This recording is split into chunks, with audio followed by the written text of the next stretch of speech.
Holy, holy, holy, Lord God Almighty. Early in the morning, our song shall rise to thee. Holy, holy, merciful and mighty. God in three persons, blessed Trinity.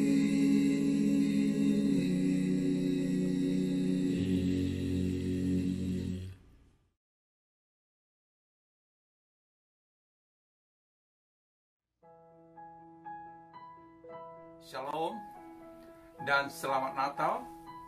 Pertama-tama kita ucapkan puji dan syukur kepada Tuhan Yesus Kristus, Juru Selamat kita, yang mana pada malam hari ini kita dapat berhimpun bersama-sama melalui live streaming dari tempat kita masing-masing dalam perayaan Natal Gereja Kasih Anugerah 2020 ini.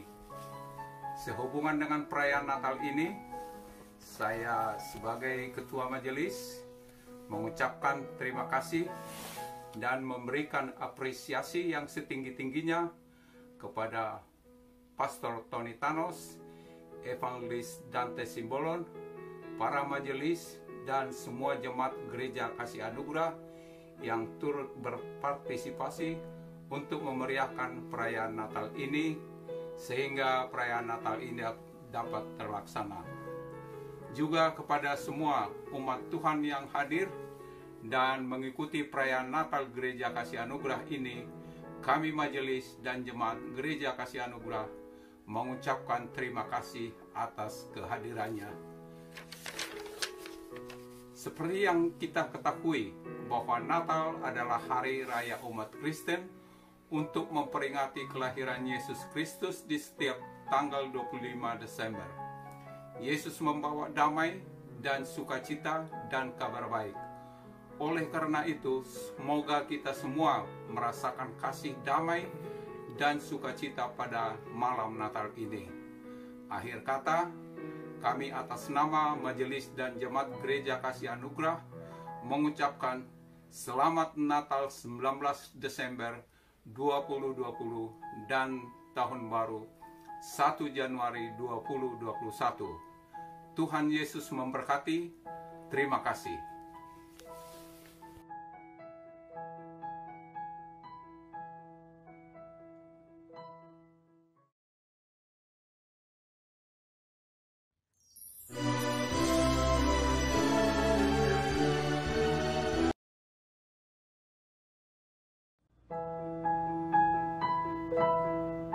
Bapak Ibu yang dikasihi oleh Tuhan Yesus Kristus, kita akan mendengarkan firman Tuhan.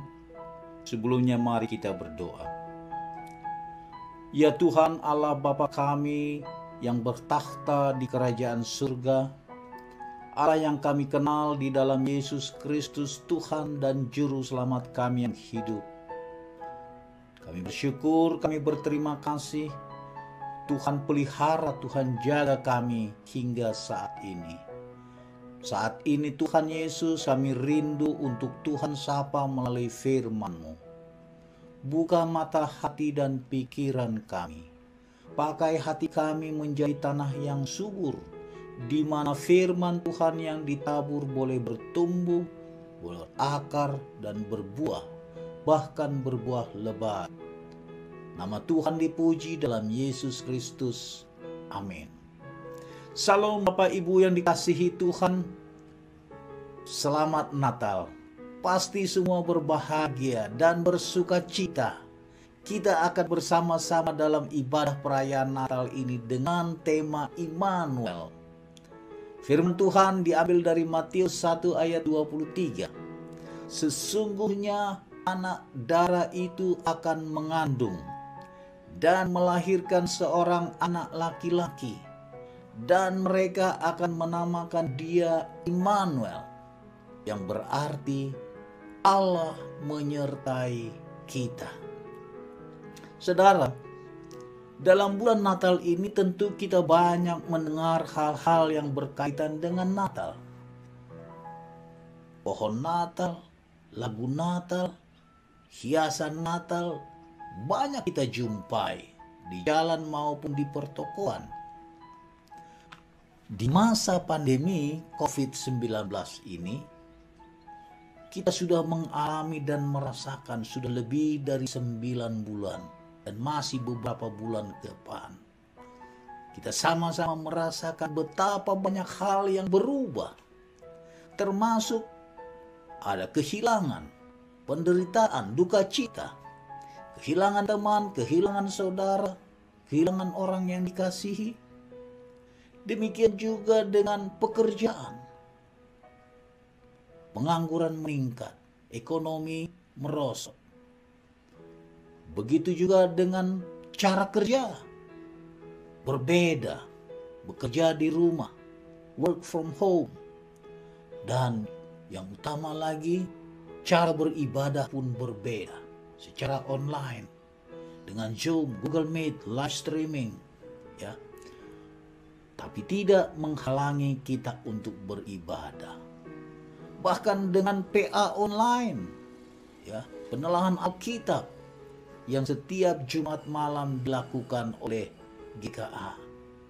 Ya, dia menjadi lebih luas, tidak dibatasi oleh tempat, dimensi jarak, bisa menjangkau saudara-saudara kita dari kejauhan, dari California, dari Hawaii, dari Jakarta, dari Jogja, dari Ungaran, dari banyak tempat. Bukankah ini juga penyertaan Allah? Allah menggenapi firman-Nya. Ya, firman Tuhan katakan, beritakan Injil sampai ke ujung bumi. Dan Injil itu diberitakan. Saudara, walaupun cara beribadah berbeda, tetapi tidak mengurangi isi, makna, dan hakikat daripada ibadah itu, yaitu beribadah dalam roh dan kebenaran. Dan saat ini kita beribadah Natal, ibadah dalam roh dan kebenaran. Nah, di tengah perubahan ini, kita merasakan betapa penyertaan Allah, perlindungan Allah, pemeliharaan Allah. Kita rayakan Natal yang berbeda dari tahun-tahun sebelumnya. Suasana apa yang kita pikirkan ketika kita merayakan Natal? Nah, salah satu kisah Natal yang paling melekat pada kita saat ini yang akan kita renungkan yaitu Matius 1 ayat 23 tentang misteri Immanuel. Istilah Immanuel itu sudah sangat akrab di telinga kita. Baik menghadapi saat pergumulan, dalam setiap kesulitan, orang akan menyadari Allah menyertai kita, menjadi kekuatan bagi kita.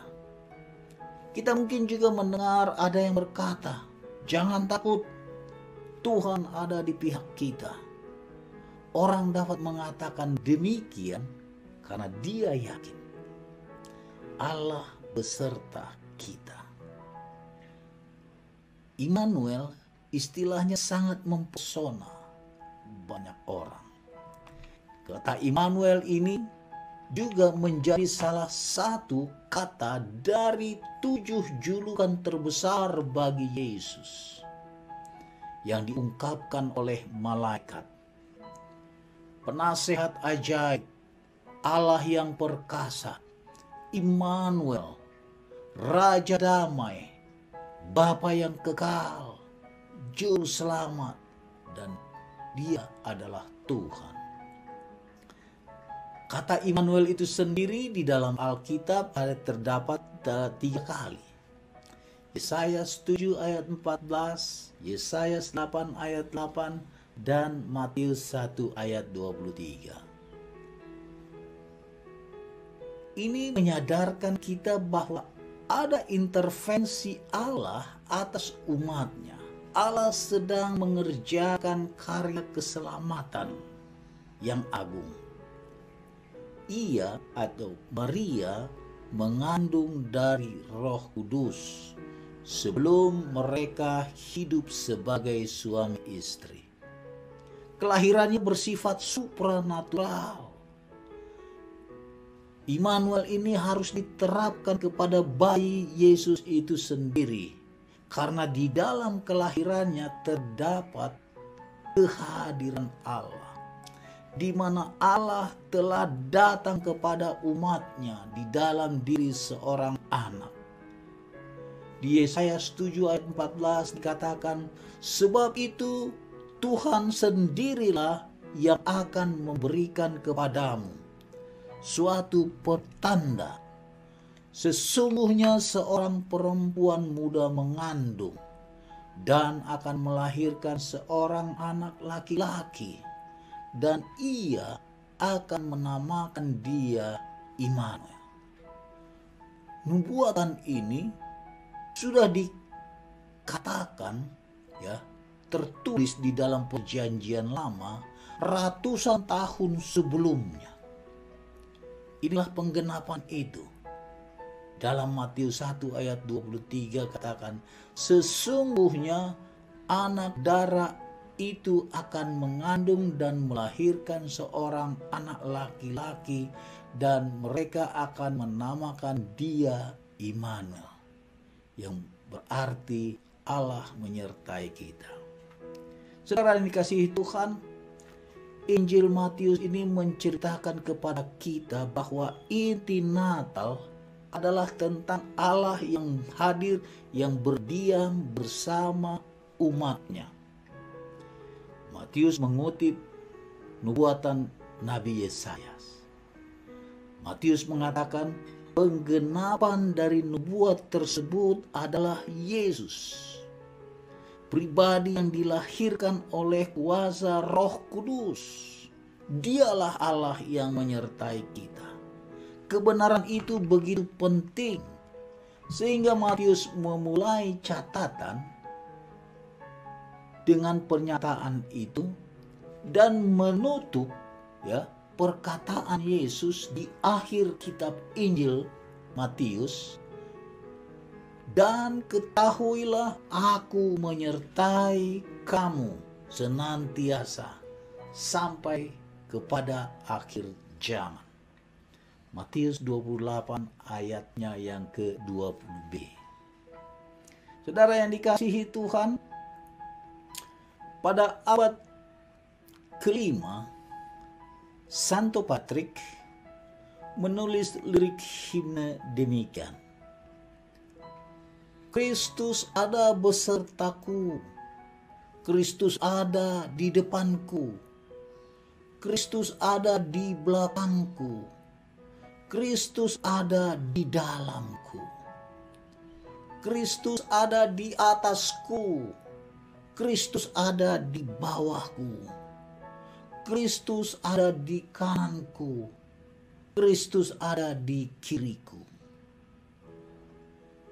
Ketika membaca tulisan ini, ya, gema himne ini terasa sebagai suatu pelukan hangat dari Yesus mengelilingi kita, yang mengingatkan kepada kita bahwa kita tidak pernah sendiri. Tuhan menyertai kita melalui pengaruh Roh Kudus-Nya dalam pemberitaan firman, dalam doa pribadi. Tuhan menyertai kita juga melalui setiap tindakan kita. Ya, ketika kita mulai, ketika kita lanjutkan, dan ketika kita akhiri di dalam nama Yesus. Dia adalah Tuhan untuk menghibur, menerangi, melindungi, membela kita di setiap pencobaan, di saat kematian, jadi terutama lagi di hari penghakiman. Dia sebagai pembela yang agung. Dan Tuhan bersama kita, di dalam kita. Kita dengan Dia dan Dia di dalam kita. Sampai selama-lamanya. Ada satu lagu ketika suasana Natal selalu dikumandangkan. Joy to the world, the Lord is come. Dari tempat yang tertinggi, do si la sol fa mi re do, ke tempat yang paling rendah. Dari do yang tertinggi menjadi do yang terendah. Dia datang. Apa respon kita? Lalu itu menyambut dengan respon, let earth receive her king. Dari yang terendah, do yang terendah, sampai kepada do yang tertinggi. Itulah respon kita, menerima kehadiran Kristus, menyambut. Itulah sambutan Natal kita. Dia datang yang walaupun dalam rupa Allah, dia tidak menganggap kesetaraan dengan Allah sebagai milik yang dipertahankan. Dia mengosongkan dirinya, mengambil rupa sebagai seorang hamba, menjadi sama dengan manusia. Keadaan sebagai manusia, dia merendahkan dirinya menjadi hamba. Dia taat sampai mati, dan bahkan sampai mati di kayu salib. Itulah yang ditunjukkan oleh Yesus. Ia menunjukkan betapa merendahnya Tuhan membungkuk untuk menyelamatkan umat manusia. Manusia yang lemah, yang tidak berdaya, yang tidak mampu menyelamatkan dirinya sendiri oleh hukum-hukum yang dibentuknya. Oleh karena itu, penyelamatan Allah tentu ada punya maksud, ada rencana, ada hal yang dipersiapkan bagi kita. Di 2 Petrus 1 ayat 4 dikatakan, dengan cara itulah Allah menganugerahkan kepada kita berkat-berkat yang sangat luar biasa, berharga, sudah dijanjikan, yaitu janji penyelamatan. Menyelamatkan kita dari hawa nafsu duniawi, dari kebusukan di sekeliling kita, dan janji memberikan sifat ilahi, memberikan sifat ilahi kepada kita. Sifat ilahi ini dianugerahkan kepada kita. Kalau sifat ilahi Allah adalah sebagai penasihat ajaib, maka ada nasihat, sifat nasihat yang diberikan, dianugerahkan kepada kita.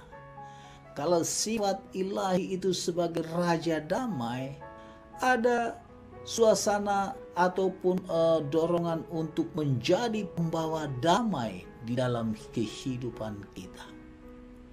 Setiap orang memiliki beda-beda ataupun pengalaman yang berbeda, di dalam pertemuan ataupun di dalam hidup bersama Yesus. Perbedaan-perbedaan itu kita bisa rasakan, kita bisa saksikan. Kalau saya ditanya, apa sifat ilahi yang berkesan di dalam kehidupan saya?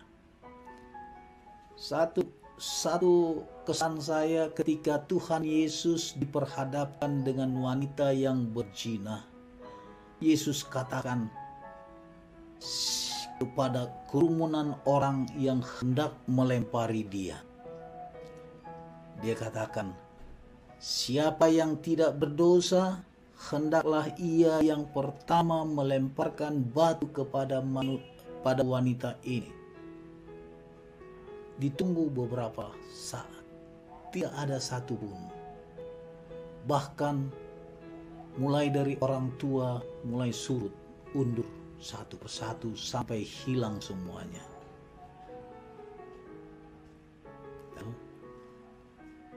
Itu menunjukkan bahwa manusia adalah orang berdosa. Tidak ada yang tidak berdosa satupun. Ya.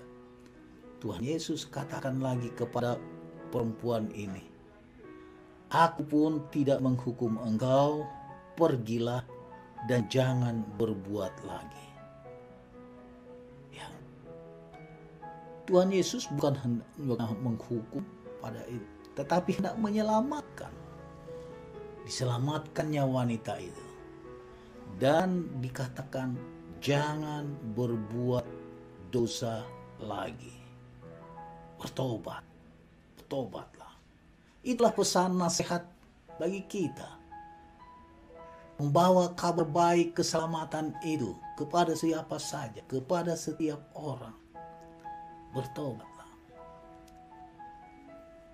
Satu lagi kita bisa dengarkan dari 1 Petrus, ya, 1 Petrus 2 ayat 23. Ini sangat berkesan.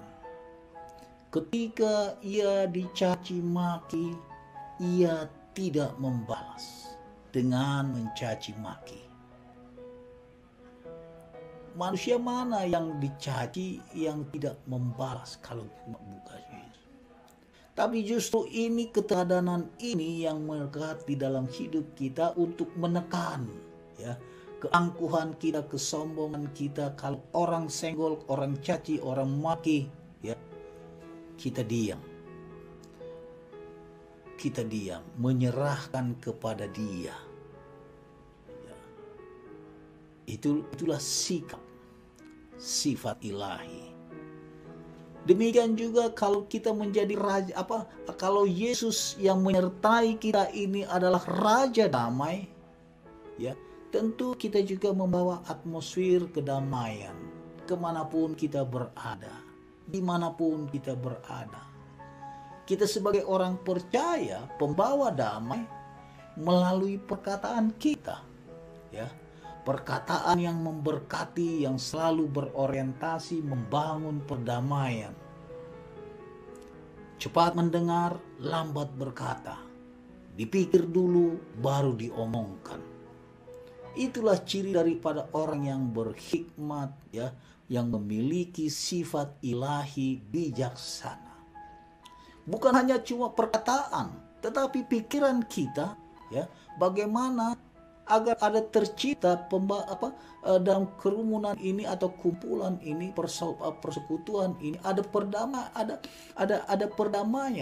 Dalam pikiran kita pun sudah ada rancangan perdamaian itu.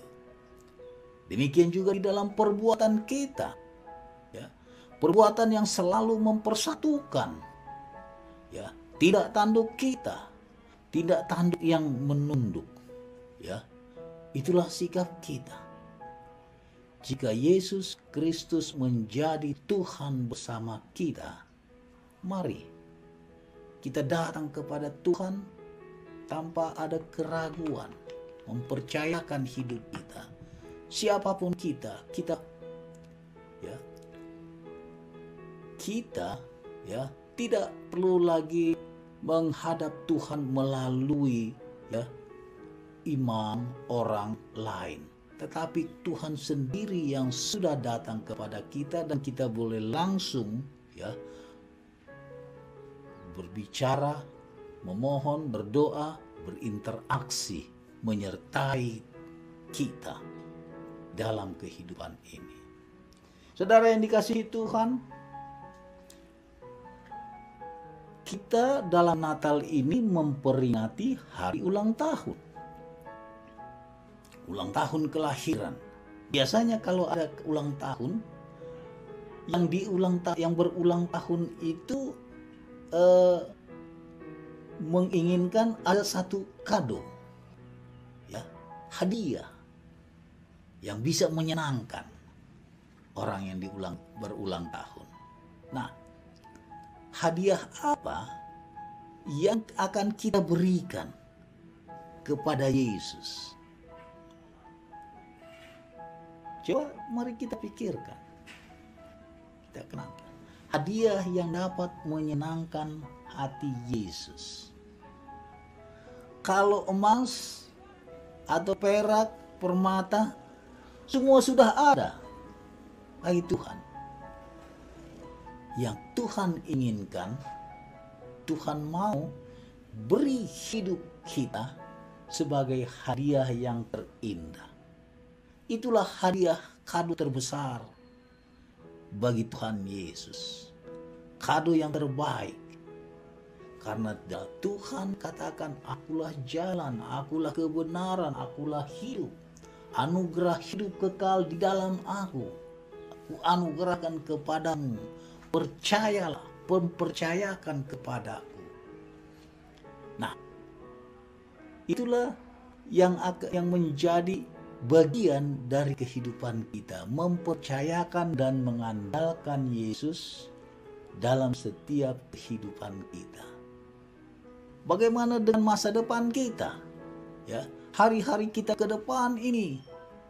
Pandemi masih berjalan terus untuk beberapa saat kemudian nanti.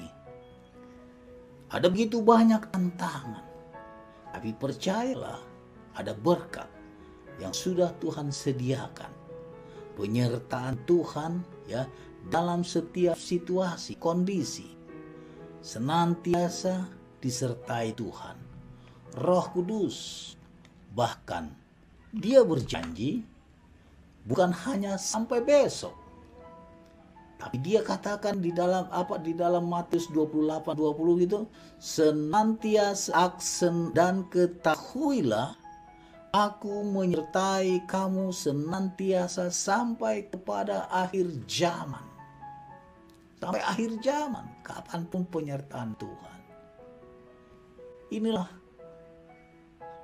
karunia itu diberikan secara spesial kepada kita. Oleh karena itu ada satu respon percaya kita kepada Yesus. Respon kita bahwa kita percaya bahwa kelahiran itu melibatkan asal mula supernatural. Yakin itu. Yakin itu. Maria ibunya bertunangan dengan Yusuf mengandung dari Roh Kudus. Itulah pelibatan Allah. Allah melibatkan diri melalui Maria. Kita percaya bahwa kelahiran Yesus adalah intervensi supernatural dari Allah. Yusuf suaminya seorang yang tulus, tidak mau istrinya dipermalukan. Tapi diam-diam dia mau berniat menceraikan. Dia pertimbangkan itu. Tapi malaikat Tuhan nampak kepada mimpinya itu. Dia katakan, malaikat itu katakan, Yusuf anak Daud, jangan engkau takut mengambil Maria sebagai istrimu. Sebab anak yang dikandung di dalam kandungannya adalah dari Roh Kudus. Ya. Yusuf melakukan perintah Allah melalui malaikat itu. Yang disampaikan melalui malaikat. Demikian juga Tuhan, saudara yang dikasihi Tuhan, kita percaya bahwa kelahiran Yesus ini juga adalah pelibatan daripada ramalan supernatural. Yang kita dengarkan bahwa yang dikutip oleh Matius dalam Matius 1:23 ini, sesungguhnya anak darah mengandung dan melahirkan anak laki-laki. Ya. Dan mereka akan menamakan dia Immanuel. Itulah yang penggenapan melalui Yesus yang sudah dinantikan ratusan tahun sebelumnya. Dan di dalam kelahiran Yesus ada pelibatan kita menanggapi ya tanggapan sebagaimana yang Yusuf lakukan. Yusuf berbuat seperti yang diperintahkan malaikat Tuhan. Ada banyak perintah yang kita dengar, ya, tetapi bukan hanya sebagai pendengar saja, tapi juga sebagai pelaku, ya, melakukan, berbuat seperti yang diperintahkan. Pelaku. Itulah respon, itulah tanggapan dari diri kita. Ya. Oleh karena itu Bapak Ibu yang dikasihi Tuhan, ada hal-hal yang penting dan sifatnya supernatural dari kelahiran Kristus yang mengingatkan kita bahwa kita percaya Tuhan, ya, di dalam kehidupan kita. Tentu ada pertimbangan, ya, pertimbangan bukan pertimbangan kita, tetapi atas perintah Allah yang dilakukan. Ya, kita boleh mempertimbangkan menurut kehendak, tetapi putusan adalah keputusan Allah. Kita mempertimbangkan maksudnya, tetapi tanya Tuhan, bagaimana Tuhan? Apa kata Tuhan? Begitu juga di dalam langkah pelayanan kita. Ya, Yusuf, sebagaimana Yusuf katakan, berbuat seperti yang diperintahkan malaikat Tuhan. Penyertaan Tuhan kepada Yusuf. Begitu juga kita melakukan seperti yang diperintahkan. Bukan hanya pada saat Natal ini saja kita berbicara tentang perintah yang dilakukan, tetapi semua isi kita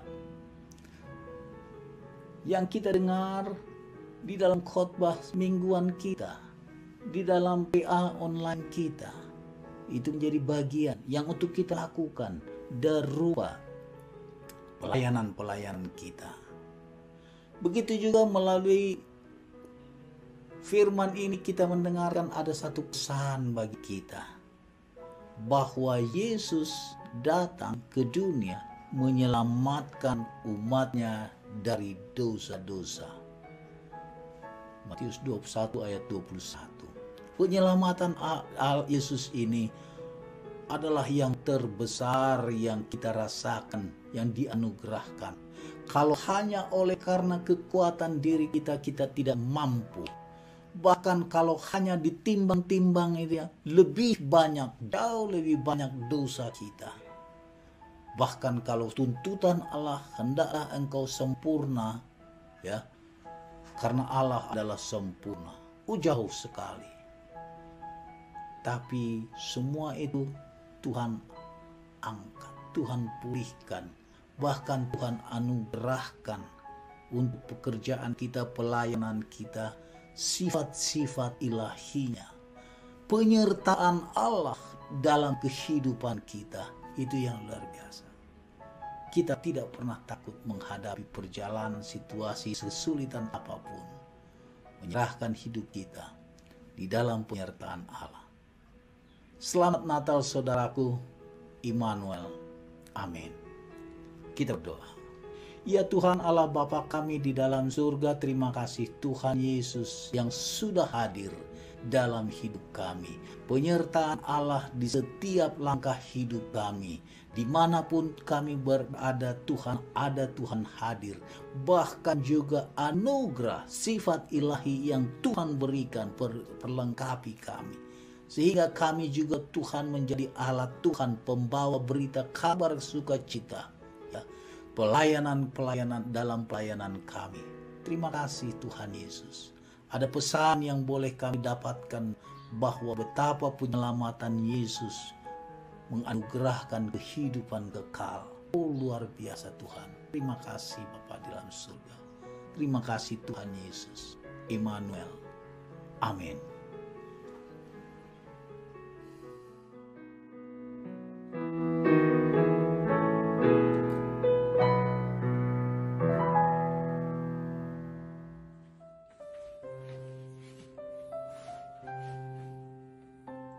Di dalam Dia ada hidup, dan hidup itu adalah terang manusia.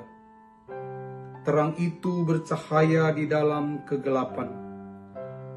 Terang yang sesungguhnya, yang menerangi setiap orang, sedang datang ke dalam dunia.